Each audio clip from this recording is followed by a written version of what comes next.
only loaves left over by those who had eaten.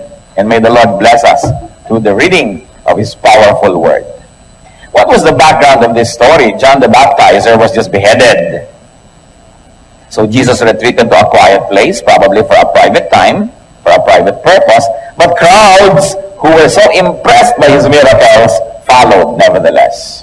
So the Lord's attitude about that event could and should not be changed. We're talking about attitude. What attitude did Jesus display?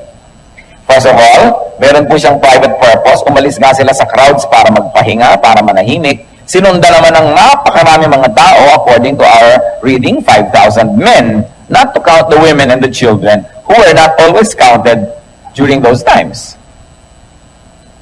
What would be your attitude if you planned a private retreat, and then here comes a 5,000 strong crowd, hungry for a miracle, and also hungry for literal food? So the Bible tells that He had compassion on the people. That's what Matthew and Mark reported, which we did not read today. Parallel reports of the same story with little details added. So the Lord adjusted His plans and He taught them. Nagturo siya kasi nanghabol ng mga tao. He healed their sick, as reported by Matthew and Mark. He did not send them away at mealtime. Problema kasi malapit ang oras ng pagkain, magugutom ng mga tao. So anong gagawin? Hindi niya itinaboy. He fed the people, He faced and solved the problem. In contrast to that, what was the disciples' attitude, or what kind of attitude was displayed? They wanted to send the people away. Matthew and Mark reported that they said, send the people away. Malapit na po ang oras ng gutom, oras na ng pagkain. Pauwiin nyo na ang mga tao. They wanted to leave the people to fend for themselves. In fact, they wanted to escape from the problem, to pass the responsibility on to others, and to save money. They were thinking about costs. Sabi nila, 8 months' wages. Ang daming papakanin. So kung ang sweldo ng isang karaniwang kawani, let's say sabihin na natin na 8 o 10,000 pesos, 8 months wages, di ano yun? 64,000 ba? Pagkarami-rami, kung 10,000, 80,000. Yun ang halaga ng bibili nilang tinapay. At sabi, ni tigi-tigis ang kagat o tigi-tigis ang kurot, hindi ba kakapag-tigi-tigis ang kurot ang mga tao na yun kahit ganong karaming tinapay ang ating bilhin. Philip worried about the cost. His attitude made him worry. Meanwhile, Andrew found a boy with 5 small loaves and 2 fish. But after finding such supply, questioned its sufficiency. Yung iba, walang nakitang anumang solusyon. Pero itong si Andrew, no, may nakitang bata, marahil ay isang pastol na nag-aalaga ng mga hayop sa lugar na yon. So may baon siya, pinagbalot siya ng nanay niya. Kung siya ay Batanggenyo, meron siyang binalot. Kung siya ay Hapon, meron siyang bento. No? Kung siya ay Thai, meron siyang Thai in a box. Meron siyang konting baon. Sabi niya, ito, may nakita akong pagkain, pero ano na ba naman yan? Sa dami ng kakain, di halos ay baliwala din. His attitude led him to finding the initial solution. So, yan si Andrew, napaka-noticeable. He's a finder. Siya din ang nakatagpo sa Panginoon. Siya ang nag-introduce sa Panginoon sa kanyang kapatid. John 1:41 tells us that. The first thing Andrew did was to find his brother Simon and tell him, we have found the Messiah. So he found his brother because he has found the Messiah, and he made his brother and the Messiah meet. That is, of course, the Christ. At alam natin na si Peter became one of the major pillars of the Christian movement, na ang nagpakilala lang ay si Andrew. So either you're a Peter or an Andrew. Both of you are important in God's economy. What 5 lessons on attitude can we learn from this particular story? The first story, of course, just a springboard, and then we will explore the topic from there on. First of all, it is attitude, not events, that really matters. So any one of you who came here with an attitude, tandaan natin ito, it is attitude, not events, that really matters. What happens, happens. What will happen, will happen. Sabi nga nila, que sera, sera. What will be, will be. The disciples worried and acted selfishly, even unkindly, which of course many people, probably even they, at the time call being practical. Yan ang ibig sabihin ngayon ng practical, be selfish. Isipin mo muna sarili mo, ikaw muna, so practical ka. What did they get? They got a rebuke. That's what they get. They get rebuked by the Lord. And 12 basketfuls of leftover. Probably, matapos pakanin ng tao, alam na naman natin yung istorya. Actually, we're not dealing on the story so much now because it's a very familiar one. 5,000 men, not to count the women and the children, pinaupo ni Lord, tumpok-tumpok. At yung nakitang konting pagkain, 5 pirasong maliliit na tinapay. Diba? Pagkatapos ay 2 maliliit na isda, baka yung isda, dulong, hindi natin alam kung gaano kaliit yan. No? Tabios. No? Microscopic. So, binless ni Lord at pinadala doon sa mga tao nagkaumupon, tumpok-tumpok. Lahat ay nakakain. Hindi alam ng mga taong kumakain. Ang pinanggalingan lang ng kinakain nila, 2 maliit na isda at 5 mga slices of bread. 5 loaves. At nung matapos kumain, sabi, kailangan walang masayang. Ipunin ang lahat ng tira, 12 basketfuls full of leftover. At hindi naman maliit na coincidence na 12 yung disciples na nagduda. Siguro, tigi-tigisa silang basket na dala-dala pa uwi. So, yan ang sobra. Yan ang kakainin nyo ngayon na 1 linggo. Kasi nagduda kayo. Maaring ganon. Pwede rin naman na ibinigay dun sa bata na nagbigay ng kanyang 2 maliliit na isda at 5 pirasong tinapay. O iho, dahil napaka-generous mo, eto ang sayo naman, 12 basketfuls of food. Mari rin, hindi naman sinabi kasi sa scripture kung anong ginawa doon sa 12 basket. Pero ano natin that the Lord is an exact mathematician. So hindi siya nagkamali ng computation ang dapat niyang gawin. Meron siyang purpose for the 12 baskets full of leftover. Ang tanong natin sa ating sarili, they display their attitude. What about us? What is your attitude toward the unexpected? When you have a plan and people walk into your life and destroy your plan. What is your attitude toward the unwanted and the unwelcome? Si Lord, in-accommodate niya yung mga tao sapagkat gano'n na lang ang need nun. Bagamat siya pagod na rin at siya na nga nagyaya ng retreat na ito. Pero, inuna niya yung kapakanan ng mga taong lubos na nangangailangan. Yung iba nasiraan ng loob, 8 buwan po na sweldo kailangan para makabili ng kapirasong tinapay lamang. That was an attitude. Meanwhile, Andrew displayed another attitude. He did something. Andrew did something, and in fact, he found food. He found a boy. And the boy also must be noted for his kind of attitude. The boy gave up and shared his meal. Kung kayo ba naman yung bata na nandoon, nasa malayo sa inyong bahay, nag-aalaga ng mga tupa, may baon kayo, nag-good siguro for how many days yun? Hindi natin alam. Kasi yung mga tupa, palakad-lakad dyan. They are wandering, looking for grass and for drink, for water.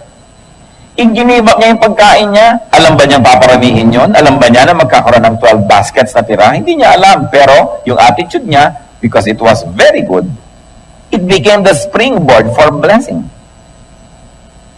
12 basketfuls of leftover. I like to believe baka sa kanya binigay. Dahil na-reward siya for his goodness. So the boy turned the event into an opportunity for heroism. Different attitudes toward the same event. May nag-display ng selfishness, may nag-display naman ng industry at paghahanap. Meron naman na nag-display ng kanyang kabutihang loob, ibinigay ang kanyang pagkain. Ano po ang attitude natin pag may dumarating na ganyan? Meron tayong konti, may nangangailangan. Ginagamit ba natin yung panahon na yon para makapagpakita tayo ng magandang side of us? Or is it the ugly side of us that shows? Still more on attitude, and this time, let the story become just the opening for our study on attitudes. What other lesson can we learn about attitudes? It is attitude, not achievements, not possessions, that gives true happiness. It is attitude, not achievements and possessions, that makes a person valuable. Hindi nadadaan sa dami ng mga na-accomplish, hindi nadadaan sa dami ng mga ari-arian para ang isang tao ay maging masaya at para ang isang tao ay maging mahalaga sa mundo at sa kanyang kapwa-tao. Proverbs 15:17. Better a meal of vegetables where there is love than a fattened calf with hatred. Of course, may cultural context ang paggamit ng word na vegetables dito. Ibig sabihin, pagkain ng mahirap. Ngayon naman, hindi na ganun. Mga marami ng mayaman, puro gusto vegetable na lang kasi nagda-diet sila. No? Pero yung sa konteksto ng pagsulat ng Proverbs, parang pag mayaman ka at marami kang pagkain, dapat ang kinakain mo, meat. Pero ang sabi dito, better a meal of vegetables where there is love than a fattened calf with hatred. So, hindi nadadaan daw sa kung ano ang pagkain para sumarap ang kainan. Yan ay kung sino ang kasalo. So, napakahalaga yun. Ngayon, kung masarap na yung pagkain mo, magaling pa yung attitude ng kasalo mo at pati attitude mo, edi lalong nagdoble ang blessing. Maraming masasarap na pagkain ang hindi nakakain dahil walang gana yung mga magkakasalo sa mesa. Minsan, nagbabatuhan pa sila ng karne na yon dahil nagkakaaway-away sila habang kumakain. Luke 12:15, watch out, be on your guard against all kinds of greed. A man's life does not consist in the abundance of his possessions. So it is attitude, not possessions, that makes a person rich. May mga tao na ordinaryong-ordinaryo lang ang income, ordinaryong-ordinaryo ang ari-arian, pero feeling rich. Kahit nakaupo lang sa balde ng Baguio Oil, nangunguyakoy at nagpapapedicure sa Blumentritt, no? Feeling rich. Umiinom ng sago at palamig, parang feeling na niya, nasa Boracay siya. Wala yan sa lugar. Wala sa ari-arian. Nasa ugali. Nasa puso. Nasa attitude. To quote from someone, the thoughts in your mind are more important than the things in your life. Or probably going to give it a little variation.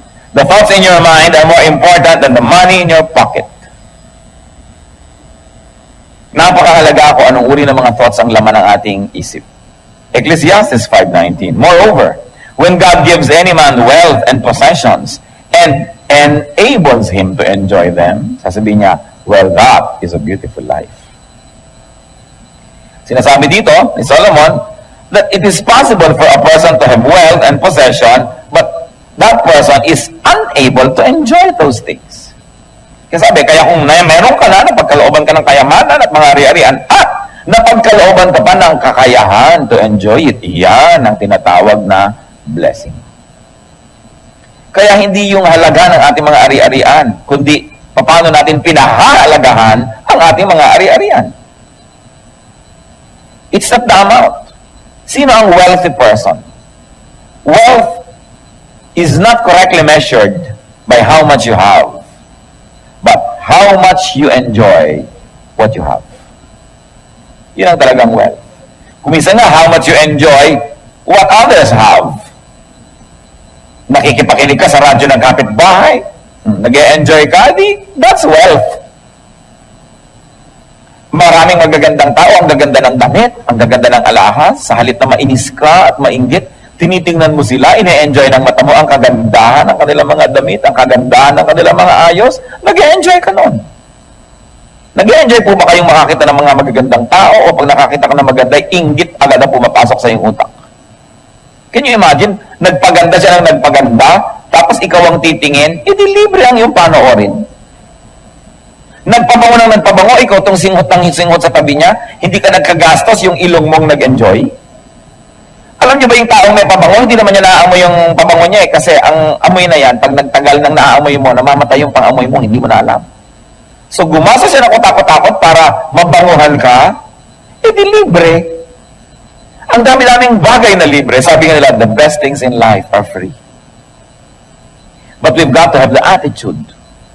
Don't always be deceived by the desire to possess.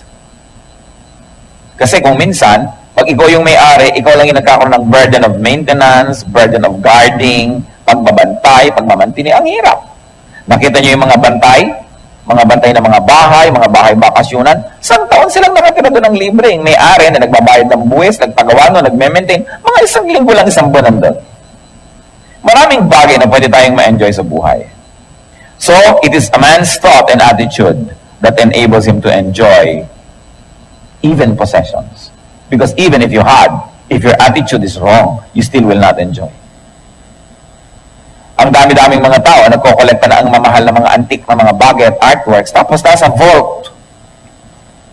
Kutak-kutakot na kombinasyon bago mo mabuksan. Ang gaganda ng mga plato nasa loob ng estante. Huwag niyong gagalawin yan. Ano pa kakainan natin? Yung mga Tupperware. Para hindi mabasag. Yung mga lata. Yan ang kakainan natin. Bibili ng mga ang ganda-ganda mga sopa, tatakpan ng plastic. Saan sila nakaupo? Sa lata ng floor wax. Attitude. Meron ka nga pero wala rin eh. So it is important. It is important that even though you don't have much, if you're contented, if you know how to make much of little, and we Filipinos are excellent at this, to make much of little. So 1 Timothy 6:6, godliness with contentment is great gain. Ano pong attitude natin? Anong attitude mo sa iyong kapatid na laging ang runong-runong, laging first honor, laging nakukuhang muse, tas ikaw hindi? At least pwede mo masabing, kapatid ko siya. Pero maraming mga tao na iinggit sa kapatid nila dahil ang daming talent. Pagka meron silang kaibigan na yumayaman, naiinis sila, pinupull down nila. At least kung mayaman yan, baka matapunan ka ng konting blessing. Baka maanggihan ka rin, kaysa pareho kayong wala. But there are many people whose attitude is so twisted na nag-e-enjoy sila na pare-pareho na lang wala kaysa meron silang kaibigan o kamag-anak na meron. Ang hindi nila alam, yung meron, pwede rin makatulong sa kanila yon sa iba't ibang pagkakataon kaysa pare-pareho lang wala. You should celebrate when one of you is rising. Because there are moments when even you will benefit from that kind of situation. So, attitude. Ano ba mga attitude dinidisplay natin sa ating buhay? Another lesson is that it is attitude, not events, that defines one's life. Not shapes. It is the attitude that gives shapes and color to life. Kahit anong event, hindi ang event ang nagpapasaya o nagpapalungkot sa tao, yung attitude.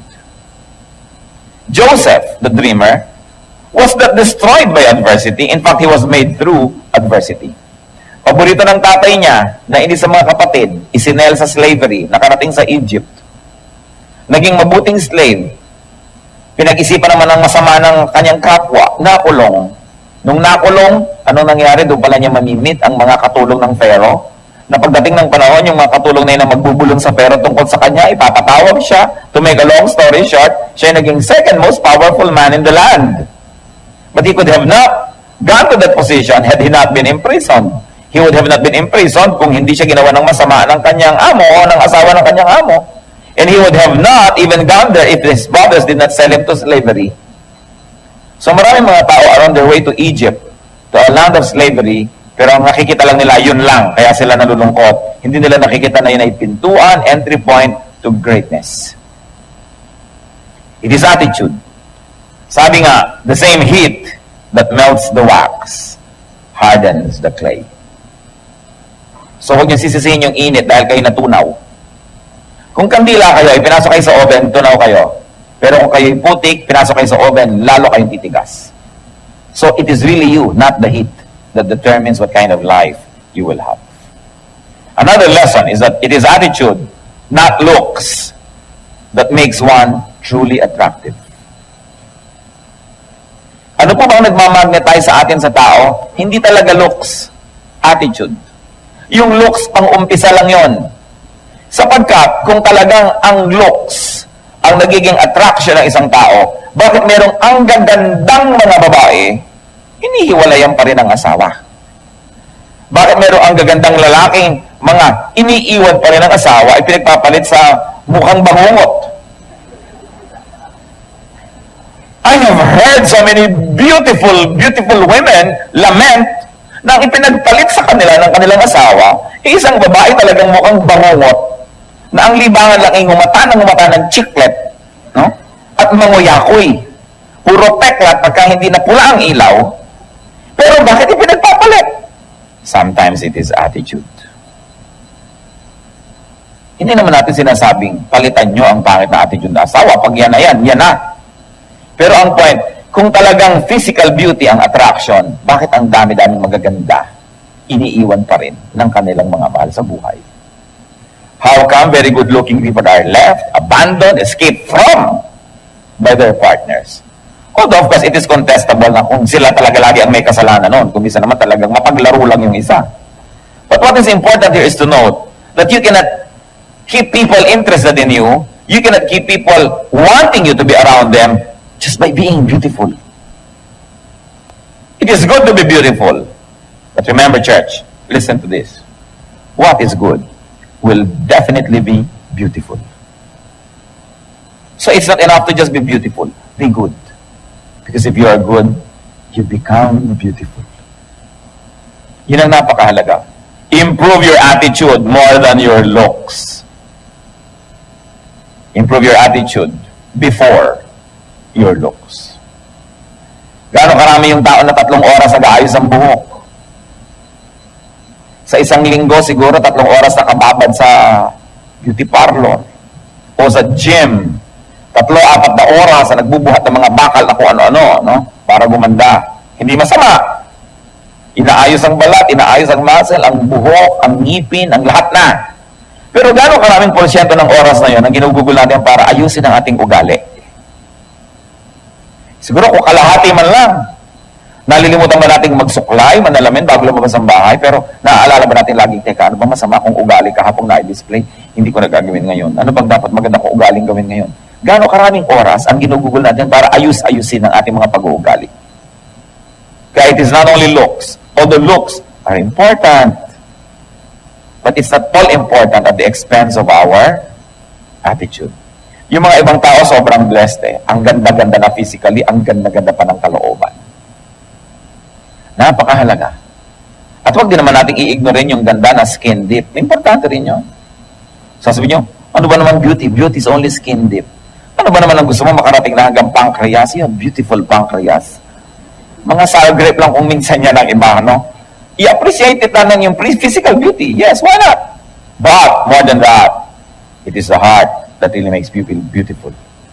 1 Peter 3:3. Your beauty should not come from outward adornment, such as braided hair, and the wearing of gold jewelry, and fine clothes. Instead, it should be that of your inner self, the unfading beauty of a gentle and quiet spirit, which is of great worth in God's sight. Don't get the verse wrong. Hindi sinasabing huwag kayong mag-wear ng jewelry, hindi sinasabing huwag niyong itiritas ang inyong buhok, hindi sinasabing huwag kayong magpaganda. Pero ang sinasabi dito, hindi lang yan ang kagandahan. Kung meron kayo niyan, hindi yan sapat kung yan ay nandyan. Bagamat mabuti, mas lalo niyong pagandahin ang inyong kalooban. Yung iba naman kasi, akala pagka ikaw'y Kristiyano na, meron ka malinis na puso, kahit mukha kang tirinengay, okay na. Mukha kang sabukot, yung pag nasa lubog mo sa dilim, ay mapapatakbo ka, malinis naman ang aking puso, pero hindi ko makita yung puso mo, nakita ko yung buhok mo nakatirik. So, importante na maganda sa loob, maganda sa labas. Kaya nga po, binibigyan ko lang ng diin eh. Kung kalahati lang ng panahon na ginagamit natin sa pagpapaganda ng labas, inaasikaso natin yung kalooban natin, we would be wonderful, wonderful people. You brighten up a room just by entering it. But as it is, kahit ang ganda-ganda mo, kung ugali mo pangit, you brighten up a room just by leaving it. Kaya kasabihan natin, ang matatanda, bahay may palasyo kung nakatiray kwago, mabuti pa'y kubo kung nakatiray tao. Pero hindi naman sinasabing huwag kang titira sa palasyo. Kung tao ka na, nasa palasyo ka pa, then double blessing. Ngayon, kwago ka na, nasa kubo ka pa. Sumpa ka naman ng kalangitan, isa kang mariing hampas ng langit sa bayan. Kaya kailangan ayus-ayusin ang ating buhay. Sa Isaiah 53 verse 2, dinidescribe po ni Isaiah ang Panginoong Jesus. He had no beauty or majesty to attract us to Him. Nothing in His appearance that we should desire Him. Yan po ang description ng propetang sa Isaiah tungkol sa Panginoong Jesus. Daan-daang taon pa bago siya nagsakatawang tao at isinilang sa lupa. Kaya mali yung mga artistic depiction na sobrang, ay, ganda naman ang lahat-lahat, no? Sabi, He had no beauty nor majesty to attract us to Him. Nothing in His presence that we should desire Him. And definitely, hindi umiilaw ang kanyang ulo. Walang bilog sa ibabaw ng kanyang ulo. Kasi kung meron nun, ba't kinailangan pa siyang halikan ni Judas to identify dun sa madilim na garden? Eh di dapat, ayun, yung umiilaw, yun ang hulihin. So nakikita natin even yung mali, yung mga artistic depictions of the Lord. 1 Samuel 16:7, man looks at the outward appearance, but but the Lord looks at the heart. Kaya napakahalagang yung puso uunahin natin. Hindi naman ine-neglect yung katawan, yung appearance, pero mas bigyan pa ng diin yung ating puso. Panglima, tungkol sa attitude. Attitude can be chosen. Pwedeng piliin kung ano ang attitude na ating palalabasin. Attitude is under your control. Proverbs 29:11, a wise man keeps himself under control. Huwag niyo sabihin na wala ako ng control kasi nakakainis siya eh. Kasi kung tuwing may nakakainis, nawawalan ka ng control, therefore, wala kang sariling orbit. Your life is shaped, determined, defined by the behavior of people around you. Wala kang kakanyahan, kasarinlan, wala kang pagkatao. Pero binigyan tayo ni Lord nun. 1 Corinthians 7:37, man is under no compulsion, but has control over his own will. So kung magdi-display ka ng galit, it is your choice. Magdi-display ka ng bad manners, it is your choice. You can choose to be good. You can choose to be bad. You can choose your attitude. Your attitude colors your world. But the nice thing about it is that it is your choice. Attitude can be chosen. Attitude can be changed. Attitude can be controlled.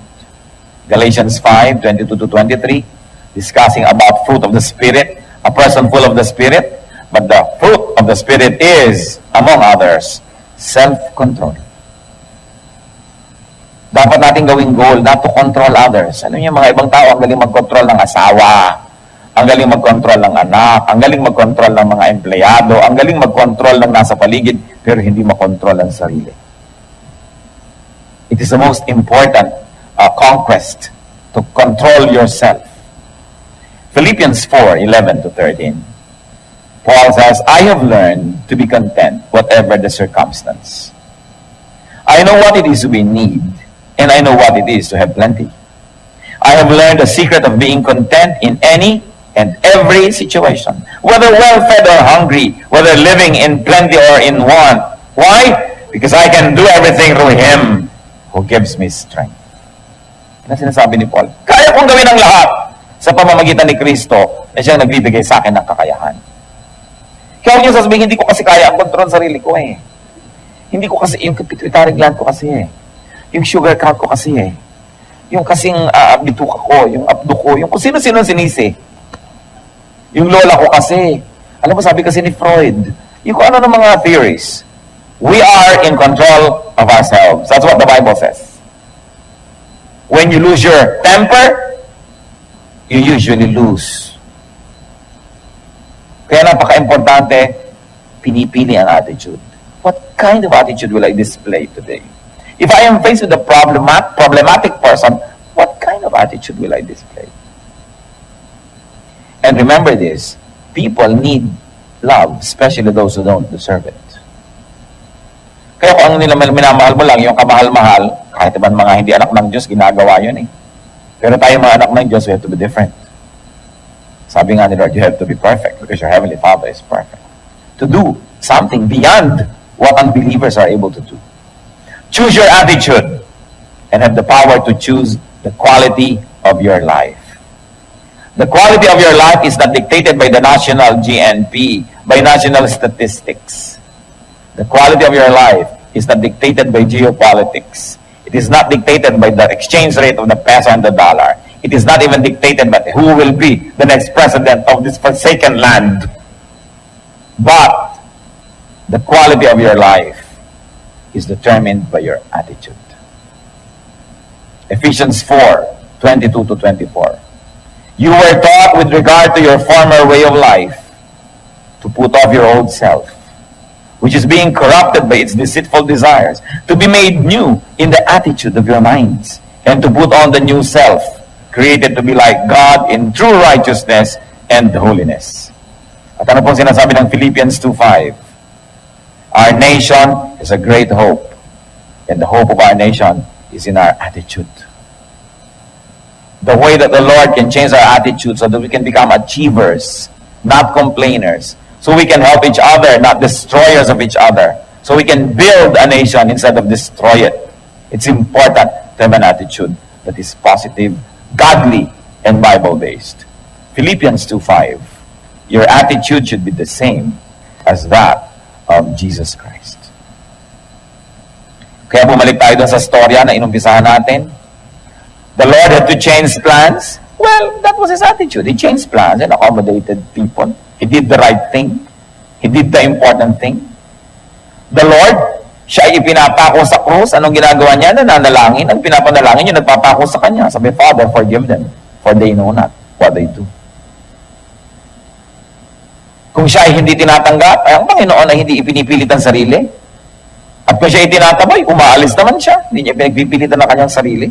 Your attitude should be the same of Jesus Christ. Kung kailangan magtrabaho, nagtatrabaho. Ang kailangan dinggin, dinidinig. Ang kailangan tingnan, tinitingnan. Naglilingkod. And on top of all that, and through all that, maintaining a holy lifestyle. Kumusta po ang buhay niyo? Minsan, may makakasabay ko sa elevator, kahit hindi kumibo, alam mong pasan ng daigdig. Sabi ng mukha. Kasi kakuha na itong tao, ano kayo makalungkutan ang daladala niya? Pag tinanong mo, malungkot ba kayo at kung tatapatin niya kayo, sabi niya, oo. Kasi ang asawa ko kasi ang tatay ko, kasi ang economy, kasi wala kaming tubig, kasi walang kuryente, kasi wala akong pera. Ang dami niyang sisisihin. Wala pa ako nakitang sinabing, kasi attitude ko bulok. Diba? O bakit kayo nag-away ng asawa mo? Kasi ang pangit ng attitude ko O bakit kami miserable? Kasi attitude ko. Hindi natin nakikita. Kaya ipinapakita ng scripture. Mostly it is our attitude that shapes our life. Change your attitude, change your mind. And if you already have a good life, you say you have a good attitude, continue to change for the better. Because room for improvement is the biggest room in the world. Ang sabi sa Romans